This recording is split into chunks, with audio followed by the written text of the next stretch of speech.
반갑습니다. 2월 21일 어린이 예배 주일 영상 예배를 시작하도록 하겠습니다. 먼저 사도신경 함께 노래함으로써 예배를 시작합니다.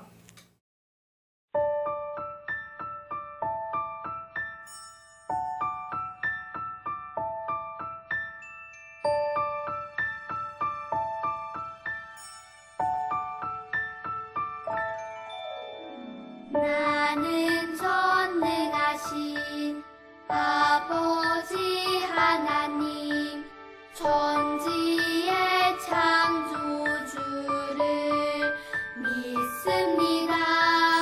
나는 그의 유일하신 아들 우리 주 예수 그리스도를 믿습니다.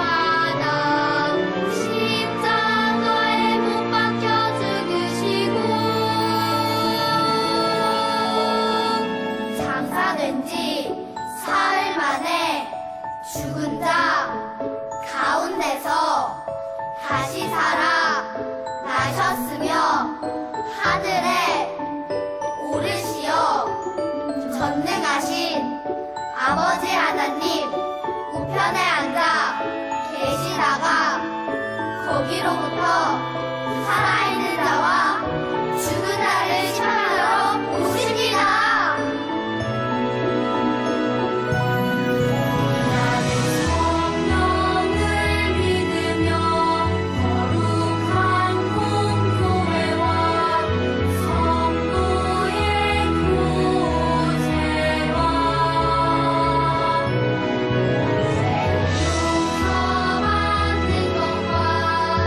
오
감사드립니다. 한 주간도 저희들의 가정을 보호하시고 지켜주셔서 감사드립니다. 때로는 살아계신 주님을 의식하지 못하고 하나님이 싫어하시는 생각과 말과 행동을 했던 시간들이 있었다면 회개하오니 용서해 주세요. 우리의 생각과 말과 행동이 날마다 예수님을 닮아가게 해주세요. 지금 이 시간 각 가정마다 마음을 다해서 주님께 드리는 어린이 교회 친구들의 예배를 기쁘게 받아주세요. 우리 친구들이 오랫동안 이어지는 코로나 상황 가운데서도 지치거나 위축되지 않고 더욱 주님을 의지하며 믿음 안에서 자라가게 해주세요. 매주 어린이 교회를 섬기시는 교역자님들의 건강을 지켜주시고 성령 충만케 하셔서 그 사역을 잘 감당하실 수 있는 새 힘을 허락해 주세요. 오늘 박선희 전도사님을 통해 말씀을 들려주실 때 주님의 말씀에 집중하게 하시고 우리 마음에 잘 새겨 말씀 따라 살아가는 우리 친구들이 되게 해주세요. 우리를 사랑하시는 예수님의 이름으로 기도합니다. 아멘. 자, 우리 친구들 안녕. 네, 김생 강도사예요. 김생 강도사가 맞는지 많이 당황스러운 친구들이 많을 것 같은데 오늘은 우리가 평소에 하던 대로 매일 성경 큐티 본문으로 설교를 듣는 게 아니라 이제 겨울 성경학교 주제대로 구약을 요약하는 말씀을 전할 거예요. 여러분, 구약을 요약한다고 해서 강의가 아니라 이것도 하나님께 올려드리는 설교 시간이니까요. 우리 친구들 집중해서 잘 들어주길 바래요. 그래서 오늘은 구약에 대한 설교에 맞게 강사님도 약간 구약에 있는 인물처럼 보이려고 좀 노력을 해봤어요. 우리 친구들 혹시라도 강사님을 무서워하진 않을까. 왜 테러리스트가 앞에 나와서 설교를 하지? 혹시 이런 친구가 있을까봐 약간 걱정이 되는데 김생 강도사님입니다. 이건 다 변장이에요. 이제 구약 인물처럼 보이려고 한 거예요. 자, 그러면은 이제 말씀을 읽고 오늘 이 설교를 시작하려고 해요. 오늘 우리에게 주시는 하나님의 말씀은 말라기 2장 4절에서 5절이랑 요한복음 5장 39절의 말씀이에요. 먼저 말라기서 2장 4절에서 5절의 말씀을 제가 여러분들에게 읽어드리도록 할게요. 이것은 하나님의 말씀이에요. 만군의 여호와가 이르노라. 내가 이 명령을 너희에게 내린 것은 레위와 세운 나의 언약이 항상 있게 하려 함인 줄을 너희가 알리라. 레위와 세운 나의 언약은 생명과 평강의 언약이라. 아멘. 그 다음 요한복음 5장 39절, 이 말씀은 예수님이 하신 말씀이에요. 너희가 성경에서, 여기서 성경은 구약 성경이에요. 이때는 아직 신약 성경이 쓰여지지 않았어요. 너희가 성경에서 영생을 얻는 줄 생각하고 성경을 연구하거니와 이 성경이 곧 내게 대하여, 그러니까 예수님에 대하여 증언하는 것이니라. 아멘. 자, 이제 우리 구약에 대해서 살펴볼 건데요. 우리가 구약을 읽으면서 좀 실수하는 게 있어요. 그게 뭐냐면은 우리가 구약을 볼 때 너무 스토리에만 집중하고 그 스토리만 기억을 한다는 거예요. 여러분, 물론 구약의 스토리도 굉장히 중요한데요. 그런데 구약에서 스토리가 있는 목적이 있어요. 그러니까 스토리는 그 자체로가 중요한 게 아니라 그 스토리가 보여주려고 하는 것, 그 스토리가 강조하려고 하는 것이 있어요. 자, 예를 들어서 우리 친구들 출애굽기라고 하면 뭐가 떠오르나요? 아마 좀 생각해 보세요. 출애굽기 하면 내 머릿속에 뭐가 떠오르나? 뭐 홍해, 뭐 모세, 광야, 뭐 파라오 왕, 여러분들에겐 파라오 왕이라고 더 친숙하게 들리겠지만요. 이게 파라오 왕. 여러분들 출애굽기 하면 대충 뭐 이런 것들이 떠오르죠? 여러분들이 떠올린 건요, 다 스토리에 관한 거예요. 그런데 그런 스토리는 여러분 출애굽기 전체 내용이 아니에요. 출애굽기 전체에서 그 스토리가 차지하는 부분은 19장까지의 내용이에요. 19장 안에 막 이런저런 얘기가 다 있죠. 그런데요, 19장 이후로 20장에서부터 끝에까지는요, 다 한 가지 내용을 담고 있어요. 그게 뭐냐면요, 바로 십계명이에요. 십계명을 하나님께서 시내산에서 주셔서 이스라엘 백성과 언약을 맺으시고 그 이후에 출애굽기의 모든 내용들은요, 이 십계명의 내용들을 더 세분화하고 구체화시키고 실질적으로 삶에 적용시키는 내용들을 담고 있어요. 여러분, 정말 많은 얘기가 앞에 있는데 그 뒤에는 다 십계명 얘기예요. 이런 걸 봤을 때, 이런 분량 차이를 봤을 때요, 우리가 출애굽기 하면 떠올렸던 모든 장면들은 사실 십계명이 어떻게 등장하게 되었는지를 설명하는 배경 설명 정도밖에 안 되는 거예요. 스토리라는 거는 출애굽기에 여러분들이 기억하는 모든 스토리라는 것들은 사실은 십계명이 왜 주어졌는지, 어떤 상황에서 주어졌는지, 십계명 우리가 왜 지켜야 하는지에 대해서 우리를 설득하고 우리가 그 스토리에 집중하면서 십계명에 집중할 수 있도록 도와주는 게 바로 출애굽기의 스토리가 있는 목적이에요. 근데 물론 그 스토리도 중요해요. 중요하지만 이 스토리들이 있는 목적이 바로 십계명에 있다라는 거예요. 자, 오늘 강도사님이 여러분들을 이 설교에 집중시키려고요. 이렇게 분장을 하고 왔죠. 그죠? 여러분들 어그로 끌려고요. 이렇게 하고 왔어요. 여러분, 구약에 있는 스토리라는 게 이를테면 이 강도사님의 분장 같은 거예요. 예? 강도사님이 여러분들 설교 집중하도록, 예? 설교에 들어가는데 흥미를 느낄 수 있도록, 여러분들이 나에게 주목할 수 있도록 하는 것, 그것이 분장인 것처럼 구약의 스토리도 목적이 있는데 그 목적은 여러분들이 이 성경을 재미있게 좀 더 빠져들게 읽으면서 결국에는 십계명, 언약, 율법 이런 것을 볼 수 있도록 하는 그런 목적이 있는 것이 바로 스토리예요. 그런데 여러분, 오늘 설교 끝나면 여러분들 강도사님 말씀은 기억 안 나고 뭐만 기억날까요? 강도사님 오늘 수염 분장했더라. 강도사님 오늘 테러리스트처럼 하고 나왔더라. 여러분 이런 것만 기억이 나겠죠? 근데 중요한 게 그거예요? 그게 중요한 게 아니죠? 중요한 건 강도사님 분장이에요? 아니면 강도사님이 전하는 하나님 말씀이에요? 하나님 말씀이 중요하죠. 똑같아요, 여러분. 구약의 스토리도 하나님의 율법과 계명과 언약이 생겨난 배경을 이해하고 우리가 그 계명과 율법과 언약을 잘 지켜야 하는 이유를 잘 이해하고 따르게 하는 그 목적으로 있는 게 스토리예요. 그럼 중요한 건 뭐예요? 그 스토리가 보여주려고 하는 것, 그 스토리가 집중하게 하려고 하는 것, 바로 그 대상인 율법과 하나님의 율법과 언약, 그게 정말 중요한 거예요. 그래서 이제 출애굽기에 이제 십계명이 나오고 그 이후로 계속 십계명에 대한 얘기거든요. 그리고 그 뒤에도 끝나잖아요. 레위기, 민수기, 신명기. 여러분 율법서 전체가 사실은 다 하나님의 율법과 언약에 대한 얘기예요. 그러니까 사실은 우리가 기억해야 될 거는 스토리도 기억을 해야 되긴 하지만요. 무엇보다 하나님의 언약과 율법이 정말 중요하구나. 여러분 구약을 읽으면서 그걸 생각을 해야 돼요. 근데 우린 보통 이제 창세기와 출애굽기의 스토리 부분까지 재밌게 잘 읽다가 이제 정말 중요한 부분이 레위기, 민수기, 신명기에서는 이제 노잼 하면서 다 포기를 해버리죠. 그러면은 안 된다는 거예요. 자, 그래서 여태까지 했던 말을 한마디로 정리하자면요. 구약은 스토리보다는 율법과 언약이 중요하다라는 거를 강사님 얘기하고 싶어요.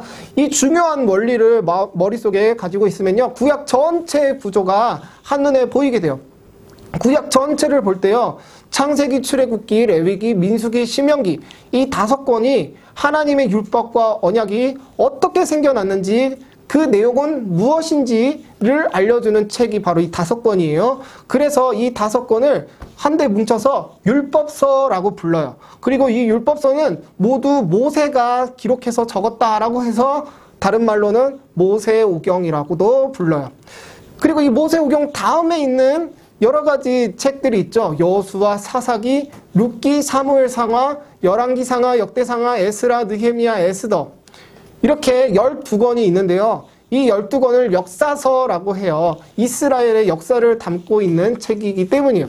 여러분 이 역사서도요. 결국에는 하나님의 율법과 언약을 드러내기 위해 있는 거예요. 그 스토리 자체가 목적이 아니라 그 스토리가 있는 목적은 하나님의 율법과 언약을 어떻게 사람들이 성취했고 어떻게 하나님의 말씀을 믿고 그것을 지켰고 어떻게 하나님께 불순종했고 하나님은 그런 와중에도 어떻게 이 이스라엘 백성들을 신실하게 대해주셨나 이 이스라엘 백성들을 구원해 주셨나 이런 것들을 보여주는 게 바로 역사서의 목적이에요. 중요한 거는 스토리 그 자체가 아니라 하나님의 율법과 언약에 대한 거예요. 이 하나님의 율법과 언약을 잘 지켰더니 사람들이 복을 진짜 받더라. 반대로 하나님의 율법과 언약을 안 지켰더니 사람들이 벌을 받더라. 이런 걸 확인하라고 있는 게 바로 역사서인 거예요. 그리고 하나님이 이스라엘이 망하지 않도록 이스라엘을 잘 지키셨다. 하나님이 언약을 어기지 않으셨다라는 걸 또 우리는 역사서를 통해서 확인할 수 있는 거예요. 여러분 역사서 자체가 스토리지만 여전히 그 스토리의 목적은 율법과 언약이라는 것을 기억해야 돼요. 자, 그리고 이 역사서 다음에 나오는 게 바로 욥기, 시편, 잠언, 전도서죠. 이거는 또 이 5권은 시가서라고 불러요. 시가서는 스토리가 있는 것도 아니고 율법이나 언약이 있는 것도 아니에요. 근데 시가서는 보통 사람이 하나님께 자기의 마음을 고백하는 내용을 담고 있어요. 그리고 사람이 다른 사람을, 지혜 있는 사람이 다른 사람을 가르치는 내용, 그 가르치는 내용이라는 건 보통 야 하나님의 말씀을 들어라, 하나님의 말씀 지켜라, 뭐 이런 내용이죠. 이런 내용을 담고 있는 게 바로 시가서예요. 근데 그 내용도 결국 앞에서 얘기했던 것처럼 율법에 대한 내용을 담고 있어요. 이 율법을 지키는 사람에게 복이 있다라는 것을 가르치면서 그 율법대로 살아가는 사람의 고백을 담고 있는 게 바로 시가서라는 거예요. 자, 그러면은 이 시가서 다음에 나오는 게 바로 선지서예요. 선지서라는 것도 여러분 율법과 관련이 있어요. 아까 역사서가 있는 이유가 이스라엘 사람들이 하나님의 율법을 잘 지키는지 안 지키는지 확인하는 거라고 했죠. 근데 이스라엘 사람들이 언약을 잘 지켰을까요? 잘 못 지켰을까요? 이 사람은 죄인이잖아요, 여러분. 당연히 잘 못 지켰어요. 항상 못 지켰어요. 그냥 하나님을 항상 배신했어요. 그래서 하나님이 선지자들을 보내셔서 이스라엘을 혼내키시는 게 바로 선지서예요. 그리고 이스라엘을 하나님이 혼내키시기만 하지 않으시고 내가 반드시 이스라엘 너희를 구원하겠다 약속하시는 내용을 담고 있는 것도 바로 선지서예요.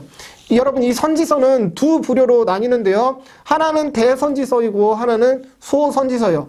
선지서를 대와 소, 큰 것과 작은 것으로 나누는 기준이 뭘까요? 뭐 대단한 이유가 있는 게 아니고요. 대선지서는 그냥 양이 많아요. 그래서 양이 많다 해서 대선지서고요. 소선지서는 양이 적어요. 그래서 소선지서예요. 예, 양이 적다고 해서 소선지서예요. 단순하죠. 그 분량이 작다는 거예요. 그래서 선지서는 처음에 양이 많은 대선지서부터 시작해요. 이사야, 예레미야, 에가, 에스겔, 다니엘 이렇게 5권 있고 그 다음에 나오는 게 소선지서인데 호세아, 요엘, 아모스, 오바댜, 요나, 미가, 나훔, 하박국, 스바냐, 학개, 스가랴, 말라기 이렇게 12권이에요. 자, 정리하자면은 구약의 스토리라는 거는요. 우리가 왜 하나님의 언약과 율법을 지켜야 하는지 그리고 어떻게 해서 이 언약과 율법이 등장하게 되었는지를 이해시켜주는 거가 바로 스토리예요. 그리고 이 스토리가 집중하게 하는 것, 이 스토리의 목적, 이 스토리가 우리 독자인 이 성경책을 읽는, 구약 성경책을 읽는 우리로 하여금 원하는 것은 우리가 스토리에 집중하는 것이 아니라 그 스토리가 가리키고 있는 하나님의 언약과 율법, 이것에 집중하고 그것을 따르고 그것을 잘 지키게 하는 것, 그것이 바로 스토리의 목적이에요. 그래서 여러분, 모세오경은 이 율법과 언약의 내용, 그리고 이 율법과 언약의 탄생 배경을 가르쳐주고 있고요. 역사서는 그 율법과 언약을 하나님과 사람이 얼마나 잘 지켰는가를 확인하는 책이고요. 시가서는 그 언약과 율법을 잘 지키도록 사람들을 가르치면서 언약의 대상인 하나님을 찬양하는 책이고요. 마지막으로 선지서는 이 언약을 잘 지키지 않았던 이스라엘 백성들에게 회개를 요구하는 책이에요. 그래서 이 모든 책을 하나의 제목으로 부를 때 우리는 구약, 즉 옛 언약이라고 부르는 거예요.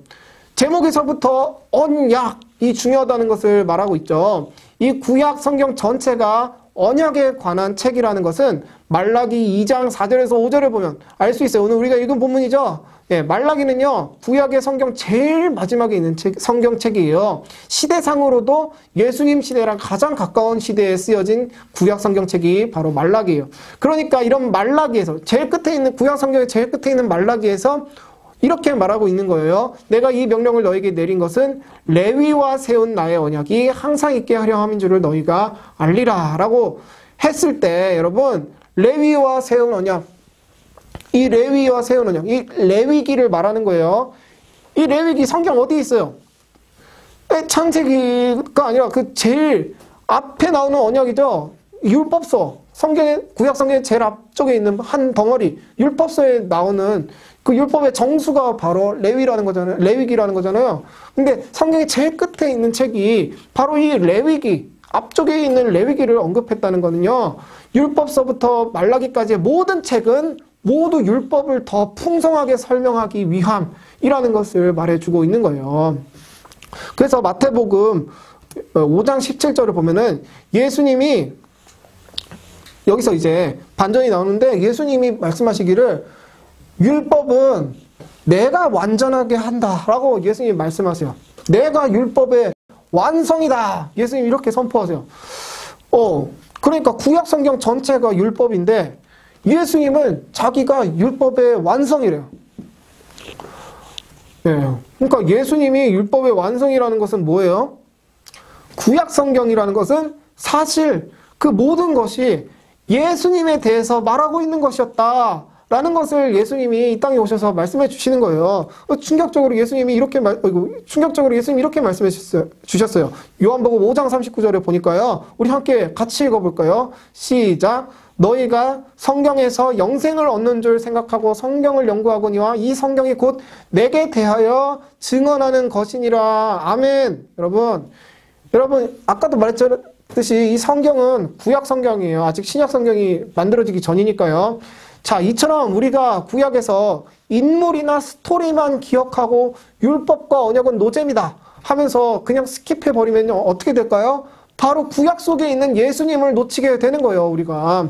예를 들어, 여러분, 구약의 대표적인 율법 중에 이제 예배를 드리는 법이 있죠. 예를 들어서 나의 죄를 대신해서 어린 양이 죽고 내 죄가 용서되는 그런 제사법이 율법으로 나와 있잖아요. 이 율법이 예수님의 십자가 사건을 통해서 완성이 되잖아요. 그죠? 그래서 여러분 구약은 항상 율법과 언약이 중요하다는 것을 잊지 말기 바래요. 우리가 그거 그냥 스킵해버리면요. 예수님이 이 땅에 왜 오셨는지에 대해서 알 수가 없어요. 그죠? 그래서 우리 친구들 구약에서 내가 스토리에만 집중하는 게 아니라 율법과 언약에 대해서 너 잘 집중해서 예수님이 이 땅에 오신 의미를 놓치지 않겠다라는 생각을 가지고 구약 성경을 읽어야 된다는 거 꼭 잊지 말길 바래요. 자, 그럼 이렇게 구약의 큰 줄기를 한번 잡아봤어요. 그러면 이제 마지막으로 이제 구약의 10대 사건, 10개의 사건들만 간략하게 짚고 이제 구약 설교를 마치도록 할게요. 자, 우리 친구들 설교 듣고 나서 강도사님처럼 구약의 장면들을 이렇게 강사님처럼 코스프레를 해볼 건데 이게 이번 겨울 성경학교의 포인트예요. 포인트. 여러분들 활동인데요. 여러분 일주일 동안 다음 주 금요일까지 우리 집에서 우리 부모님들이랑 같이 잘 생각을 해보셔서 구약에 있는 사람을 흉내를 내볼 거예요. 강사님처럼요. 그래서 강사님이 10대 사건들을 보여주면서 여러 가지 사진들을 보여줄 텐데 그 사진을 따라하는 것도 좋고요. 꼭 그 사진에 얽매이지 말고 그냥 여러분들이 평소에 한번 따라해보고 싶었던 구약의 사건들을 한번 따라해도 되니까요. 여러분 일단은 강사님이 보여주는 사진과 설명을 한번 잘 들어보길 바래요. 자, 첫 번째 구약의 첫 번째 사건은 바로 천지창조예요. 천지창조는 우리 성부, 성자, 성령 하나님이 서로 나누던 삼위일체가 나누던 사랑을 인간과도 나누기 위해 더 풍성하게 사랑하기 위해서 하나님이 선물처럼 이 세상을 인간인 우리에게 주셨어요. 천지창조는 하나님 우리를 사랑해서 주신 선물 같은 사건이에요. 근데 여러분 이제 두 번째 사건이 우리 머리 좋은 친구들은 다 알겠죠? 바로 타락을 했어요. 타락을 왜 이렇게 하는지 무슨 춤 같은데 여러분 두 번째는 여러분 이 아담과 하와가 하나님의 말씀을 최초로 불순종했어. 하나님의 말씀을 불순종해가지고 선악과를 따먹고 하나님께 대들었어요. 인간이 하나님의 명령에 불순종한 결과로 인간은 반드시 죽어야 하는 운명에 처했어요. 여러분 하지만 이 사람이 죽어야 되는데 이 사람이 지금 입고 있는 옷이 뭐예요? 가죽옷이죠. 가죽옷을 만들려면 동물이 대신 죽어줘야 되잖아요. 이런 것을 통해서도 우린 예수님을 깨달아 알 수 있어야 돼요. 이 범죄한 이 아담과 하와를 위해서 대신 죽어준 이 동물, 가죽옷을 남겨준 이 동물, 여러분 이 가죽옷이 바로 예수님을 상징하는 거예요. 그죠? 이런 것처럼 하나님은 구원을 약속하세요. 너희 대신 내 사랑하는 내 아들 예수 그리스도의 희생으로 말미암아 너희들은 구원을 받을 것이다 라는 여러분 그 약속이 이런 것을 통해서 드러나게 되는 거예요. 자, 그리고 이제 세 번째 사건은 이제 노아의 홍수 사건이에요. 하나님이 지으신 인간들이 그 이후로도 계속 너무 죄를 많이 지었어요. 우리 가인과 아벨 살인도 저지르고 난리가 났어. 그래가지고 하나님이 홍수로 세상을 완전히 싹 깨끗게 하셨어요. 그리고 노아를 통해서, 여기 노아가 왜 대물인지 모르겠는데 노아를 통해서 이 세상이 다시 시작되도록 하나님께서 이렇게 섭리하셨어요. 하지만 여전히 이 노아 이후에도 이 깨끗해진 세상 속에서도 여전히 사람들은 죄를 짓고 살았어요. 그래가지고 더 심하게 죄를 지어서 어떤 사건이 벌어지냐. 네 번째, 바벨탑 사건이 벌어져요. 사람들의 죄가 너무 심해져서 이제는 높이 탑을 이렇게 쌓아가지고 야 우리도 야 하늘 그딴 거 뭐라고 야 우리가 올라가자 하면서 하나님 한판 뜨자 하면서 이렇게 하나님한테 이렇게 대들었단 말이에요. 그래서 하나님이 건방진 것들 하면서 이 사람들의 언어를 다 흩어버리셨어요. 서로가 서로의 말을 못 알아듣게 만드셨어요. 그래가지고 사람들이 저마다 뿔뿔이 세상 속으로 다 흩어져 버렸어요. 자, 그러면은 이제 이 뿔뿔이 흩어진 사람들 사이에서 하나님은 다시 예수님이 오실 길, 그러니까 교회가 보존될 수 있도록 하나님은 한 명을 선택하셔서 하나님의 말씀을 듣도록 하셨어요. 그 사람이 바로 이제 아브라함이죠. 이게 아브라함, 이삭을 데리고 가서 바치려고 이렇게 올라가는 그런 모습을 담고 있죠.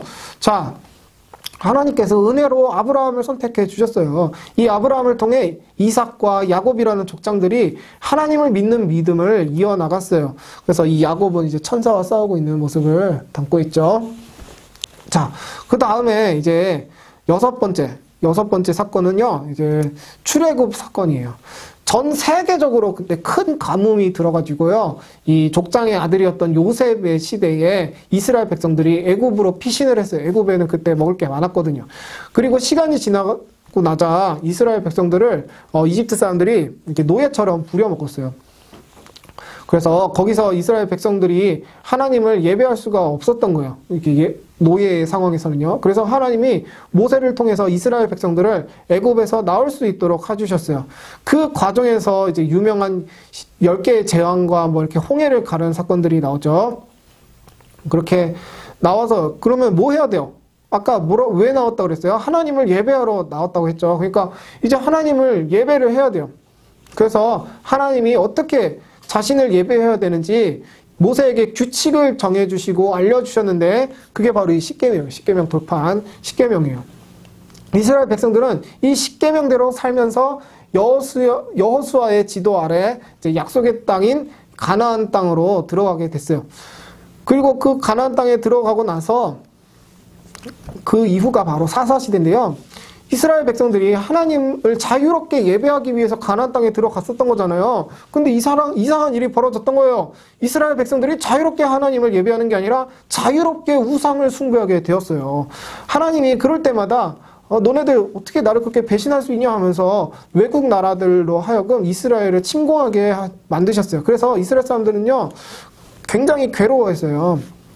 그렇게 이스라엘 백성들이 고통스러워하면 하나님은 또 사사라는 직분의 사람들을 보내셔서 이스라엘을 그 외국 포악한 군대로부터 구원하셨어요. 계속 그렇게 백성들은 타락하고 하나님이 구원하고 계속 이런 모습이 반복이 돼요. 이건 이제 삼손이죠. 이제 블레셋 사람들을 삼손이 이제 벌하는 모습을 담고 있어요. 네, 이거 어떻게 코스프레 하면 참 멋있을 것 같은데 여러분 잘 해보시기 바랍니다. 자, 그리고 이제 여덟 번째는 바로 왕의 등장이에요. 하나님이 이스라엘의 왕을 세우셨어요. 왕은 하나님을 대리해서 이스라엘을 통치하는 사람들이에요. 우리 다윗, 이제 골리앗을 이렇게 때려 죽이고 있는 다윗의 모습이죠. 그리고 다윗과 솔로몬 때까지는 이스라엘 나라가 하나였어요. 네, 하나의 나라였는데 솔로몬이 이제 우상 숭배를 시작하고 나서부터 이스라엘이 이제 두 가지로 나눠지는데 북쪽의 이스라엘 그리고 남쪽의 유다 지파 사람들 이렇게 이스라엘이 두 갈래로 나뉘어지게 돼요. 북이스라엘 왕들은 대체적으로 다 하나님을 떠나서 죄를 지었고요. 남유다 왕들은 하나님을 믿는 왕들도 있었지만 결국엔 하나님을 다 저버리고 우상 숭배를 하게 돼요. 우리가 앞에서 이제 선지서라고 배웠던 책들의 저자들이 다 이 시대, 이제 왕들의 시대 때 활동했던 선지자들인데요. 이 사람들이 이제 하나님을 떠난 왕들에게 회개라, 하나님을 배신하고 말이야, 네가 왕이냐 하면서 하는 게 바로 선지자들의 역할이었어요. 그리고 이제 아홉 번째가 이제 북이스라엘과 남유다의 멸망이에요. 왜 멸망했겠어요? 언약을 지키지 않았기 때문이죠. 율법을 지키지 않았기 때문이에요. 하나님의 언약을 저버렸기 때문에 벌 받는 거예요. 도무지 하나님께 이제 회개할 줄 모르던 북이스라엘과 남유다를 하나님이 이제 멸망시키세요. 북이스라엘은 아수르라는 나라에게 멸망을 당하고요. 남유다는 바벨론이라는 나라에게 멸망을 당해요. 그리고 이제 마지막으로 10번째 사건이 바로 포로 귀환이에요. 남유다를 멸망시켰던 바벨론이라는 나라가 나중에는 페르시아라는 나라한테 다시 멸망당하게 돼요. 그래서 하나님이 페르시아의 왕인 이 고레스 되게 유명한 왕이에요. 세계사적으로도. 고레스 왕에게 하나님이 나타나셔가지고 우리 백성들, 남유다 백성들을 풀어줘라 하고 명령하셨어요. 그래서 고레스 왕, 천하의 페르시아, 엄청 대단한 왕이거든요. 페르시아 왕 고레스가 예 하나님 알겠습니다. 그래서 하나님한테 순종해가지고 남유다 백성들을 다시 이스라엘 땅으로 보내줘요. 그렇게 남유다 백성들이 하나님께 혼났죠. 혼나고 나서 다시 집으로 돌아왔으면 이제 정신을 차리고 이제 하나님을 잘 섬겨야 되죠. 이렇게 처음엔 잘 섬겼어요. 처음에는 성벽도 잘 짓고 이랬어요. 근데 여전히 이 사람들은 하나님 말씀 안 들었어요. 그래서 이제 답이 없잖아요. 그죠? 하나님 뭘 더 해야 돼? 멸망도 시켜봤는데 애들이 말을 안 들어. 그래서 이제는 예수님이 오시는 거예요. 네, 그 다음 이제 신약부터 그 다음에 이제 신약이 시작되는 거죠. 예수님이 오셔서 남유다 사람들만 하나님의 언약을 받는 것이 아니라 이제 예수님을 믿는 모든 사람들에게 하나님의 언약을 나눠 주셨어요. 예수님이. 그래서 새로운 언약의 시대, 즉 신약 시대가 열린 거예요. 자, 이렇게 이 모든 것들이 이제 구약의 총체적인 이제 내용이라고 할 수 있어요.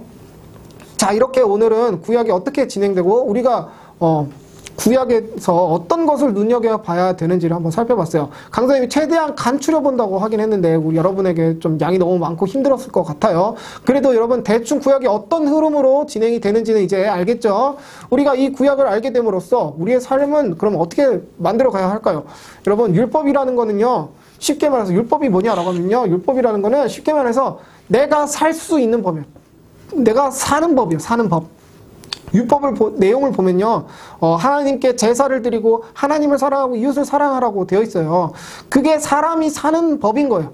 근데 여러분 세상 사람들 보기엔 이 율법이 내가 사는 법이다라고 하는 말은 좀 웃긴 거예요. 왜냐면요. 사람이 사는 법이라고 하는 것은 세상 사람들한테 그냥 밥 많이 먹고 야 다른 사람이랑 경쟁해서 이기고 야 친구 많이 사귀고 돈 많이 벌고 야 그게 사람이 사는 법이지 뭐 하나님이 뭐 어쩌고 저쩌고 야 그딴 거 다 필요 없다. 좋은 대학 가고 그게 장땡이다. 여러분 세상 사람들은 율법이 사람이 사는 법이라고 하면 코드 쓰면 막 쳐요. 하면서 여러분 근데 여러분 우리가 그런 사람들이 아니에요.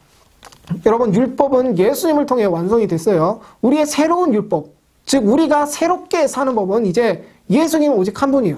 예수님이 자기의 살과 자기의 피를 먹고 마시라고 하셨어요. 그래야 살 수 있다고 하셨어요. 여러분 우리의 힘과 능력이 아니라 예수님의 능력과 힘으로만 우리는 살 수 있게 되었어요. 우리 친구들 중에 여러분 자신감이 넘치는 친구들이 있나요? 야, 난 공부도 잘하고 말도 잘하고 야 얼굴도 잘생기고 키도 크고 야 난 다 잘해. 다 잘해. 나는 아쉬울 게 없어.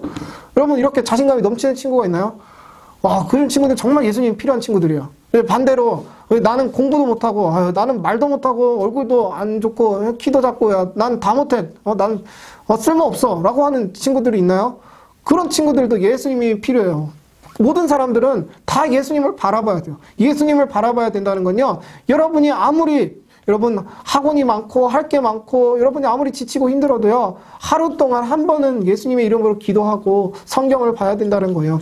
일주일에 한 번 주일에는요. 반드시 세상 사람들과는 달리 교회에 나와서 지금 나올 수는 없지만 하나님께 예배를 드리고 반드시 예수님을 찬양하며 예수님을 불러야 된다는 거예요. 그게 사람이 사는 방법이에요. 예수님을 생각하면서 내가 짓는 죄들을 포기하는 것 그게 우리가 살 수 있는 방법, 즉 율법인 거예요. 그게 여러분들을 살리는 거예요. 내가 사는 방법은 좋은 학교에 가는 것이다. 좋은 성적을 갖는 것이다. 좋은 재능을 갖는 것이다. 여러분 세상 사람들은 다 그런 것들이 자기를 살린다고 생각하지만 그렇지 않아요. 여러분 구약을 잘 보면요. 사람이 사는 법은 오직 하나님을 믿는 것이다. 하나님의 법을 따르는 것이다. 구약을 우리가 잘 보면 그걸 알 수 있어요. 그리고 신약으로 넘어와서 그 모든 것을 예수님이 성취하셨다라는 믿음을 갖고 우리는 겸손하고 감사하면서 함께 살 수 있게 되는 거예요. 알겠죠? 여러분 오늘 강사님 설교를 잘 기억하셔서 앞으로도 여러분들이 이 구약의 정신대로 사셔야 돼요. 이 구약의 정신대로 내가 사는 법, 즉 나의 율법은 하나님을 믿는 것이다. 세상이 생각하는 자기의 율법은 자기의 능력이지만 내가 살아가는 법 하나님을 믿는 나의 율법은 하나님을 따라가는 삶, 하나님의 뜻대로 사는 삶, 예수님을 의지해서 사는 삶. 이것이 바로 우리의 율법이자 우리의 힘이자 우리의 생명이라는 것을 우리 친구들 알 수 있어야 돼요. 우리 모든 초등부 친구들이 여러분들 이 구약의 정신대로 내가 사는 법, 율법은 오직 예수님께 있고 이 예수님이 나의 삶을 책임지신다. 이 믿음을 가지고 나의 능력, 다른 사람의 능력을 의지하지 말고 오직 예수님만 의지하는 그런 구약의 정신대로 살게 되는 우리 친구들이 되기를 소망합니다. 그럼 강도사님이 구약 말씀 이제 마무리하고 이제 기도하고 마치도록 할게요. 하나님 아버지, 오늘 우리에게 구약의 큰 흐름을 가르쳐 주셔서 감사합니다. 하나님은 죄를 지어 죽어 마땅한 우리에게 사는 법을 가르쳐 주셨고 이스라엘 사람들에게만 허용되었던 그 율법을 예수님을 통해 우리에게도 전해 주셨습니다. 우리가 이 법을 알게 되었음에도 불구하고 여전히 하나님께 불순종하고 하나님을 무시했던 죄들을 고백하오니 용서해 주시고 하나님이 주신 법들이 나를 살린다는 것을 믿고 순종하게 해주세요. 세상 사람들은 저마다 자기의 법대로 살아가지만 우린 그런 세상과 구별된 하나님의 법을 따르며 사는 거룩한 어린이들이 되게 해주세요. 우리에게 사는 법을 알려주시고 그 법대로 살게 해주시는 우리 구주 예수 그리스도의 이름으로 기도드렸습니다. 아멘. 함께 찬양함으로써 준비한 예물을 하나님께 올려드리겠습니다.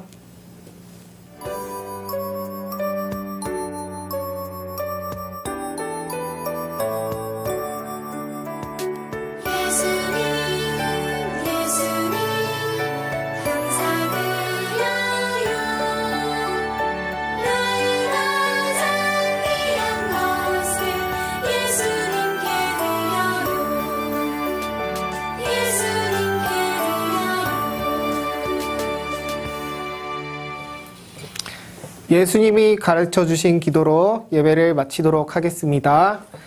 하늘에 계신 우리 아버지여, 이름이 거룩히 여김을 받으시오며 나라가 임하시오며 뜻이 하늘에서 이루어진 것 같이 땅에서도 이루어지이다. 오늘 우리에게 일용할 양식을 주시옵고 우리가 우리에게 죄 지은 자를 사하여 준 것 같이 우리 죄를 사하여 주시옵고 우리를 시험에 들게 하지 마시옵고 다만 악에서 구하시옵소서. 나라와 권세와 영광이 아버지께 영원히 있사옵나이다. 아멘. 자, 예배 잘 들으셨나요? 짧게 광고하고 오늘 모든 시간 마치도록 할게요. 먼저 오늘부터 큐티책 드라이브 스루가 진행이 됩니다. 샘물관 앞 천막에서 우리 부모님들과 함께 오셔서 큐티책 수령해 가시면 되겠습니다. 자, 두 번째로 다음 주에 오늘은 현장 예배 유년부 드리고요. 다음 주에 현장 예배가 또 있습니다. 유년부를 제외한 모든 어린이 교회 부서들은 다음 주 28일에 현장 예배가 있으니까요. 함께 참석해 주시기 바랍니다. 그리고 겨울 성경학교 오늘부터 초등부가 시작했고요. 유년부는 27일부터 시작하게 됩니다. 생각해 주시고 기도함으로 준비했으면 좋겠습니다. 자, 오늘 모든 순서 마치도록 하겠습니다. 한 주간도 건강하시고 잘 지내시기 바랍니다. 안녕. 친구들, 오랜만에 재미짤 시간이 돌아왔습니다. 자, 오늘 재미짤 준비물은요, 이렇게 가족 숫자만큼 종이컵이 필요하고요. 그 다음에 가족이 함께 모이시면 됩니다. 지금부터 전도사님이 잘 설명해 줄 테니까 들어보세요. 우리 친구들 날씨도 너무 춥고 코로나 때문에 밖에 못 나가잖아요. 그래서 오늘은 가족들이랑 함께 재미있게 잡고 뛰면서 놀 수 있는 게임을 준비했어요. 자, 먼저 연습이 필요한데요. 종이컵을 이렇게 손등에 올려놓는 연습이 필요해요. 그리고 술래잡기를 하는 거예요. 술래잡기 방법은 다 아시죠? 네, 모두 다 술래까지 모두 다 종이컵을 이렇게 손등에 올려놓고요. 그 다음에 서로 잡는데 몸을 잡는 게 아니라 종이컵을 이렇게 상대방의 종이컵을 뿅 밀어서 떨어뜨리면 되는 거예요. 제일 끝에까지 종이컵을 손등에 잘 피해서 가지고 있는 친구가 우승인 게임입니다. 그럼 가족들과 재미있는 시간 보내보세요. 어떻게 하는지 전도사님과 강도사님이 한번 보여줄게요. 그럼 지금부터 재밌게 보시고 똑같이 한번 재미있는 시간 가져보시길 바랍니다. 자, 그러면 서로 잡기놀이를 시작해보겠습니다. 시작!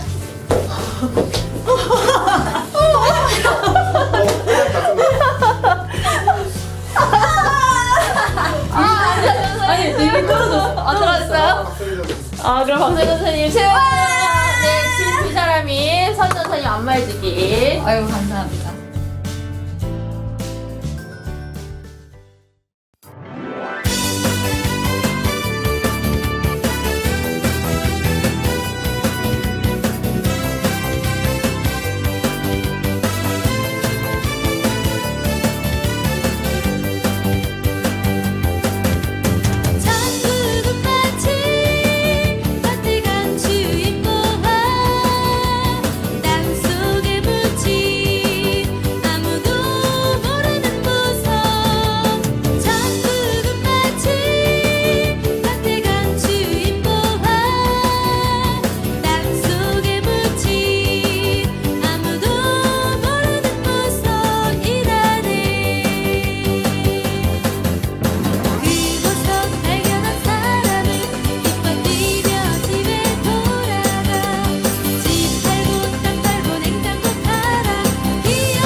지극히 높은 곳에 사는 하나님께 영광이요 땅에서는 하나님이 기뻐하신 삶 중에 평화로다 아니야 누가복음 2장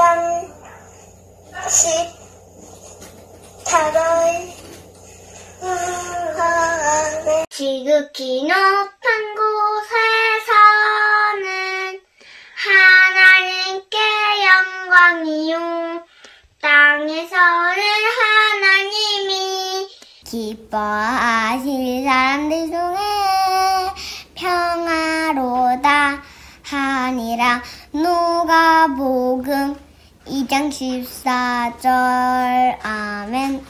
지극히 높은 곳에서는 하나님께 영광이요 땅에서는 하나님이 기뻐하신 사람들 중에 평화로다 하니라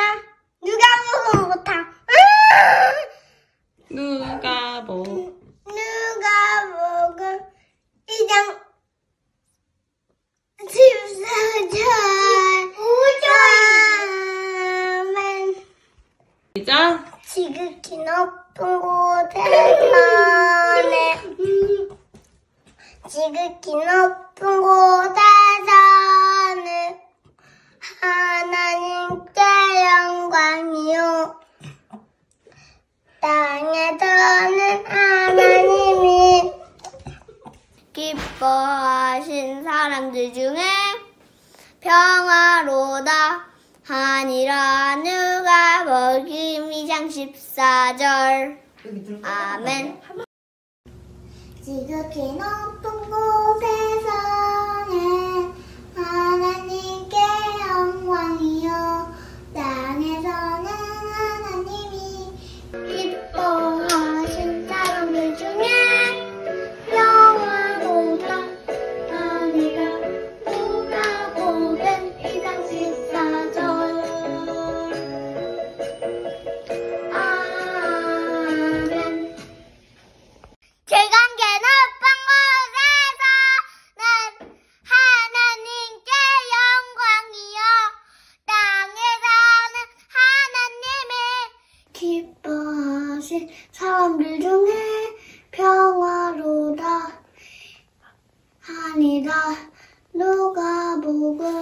2장 14절. 아멘. 지극히 높은 곳에서는 하나님께 영광이요, 땅에서는 하나님이 기뻐하시는 사람들 중에 평화로다 하리라. 누가복음 2장 14절. 아멘.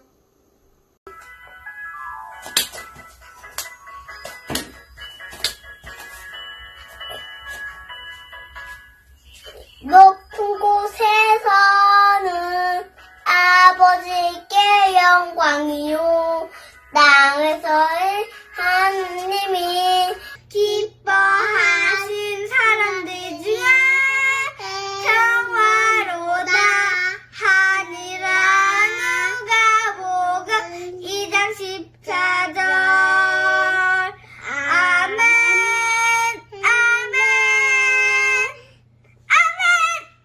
지극히 높은 곳에서는 하나님께 영광이요, 땅에서는 하나님이 기뻐하실 사람들 중에 평화로라 아니라.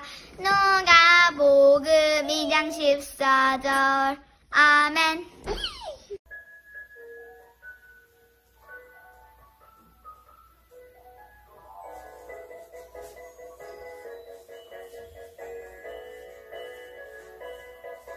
지극히 높은 곳에서는 하나님께 영광이요, 땅에서는 하나님이 기뻐하신 사람들 중에 평화로다 하리라.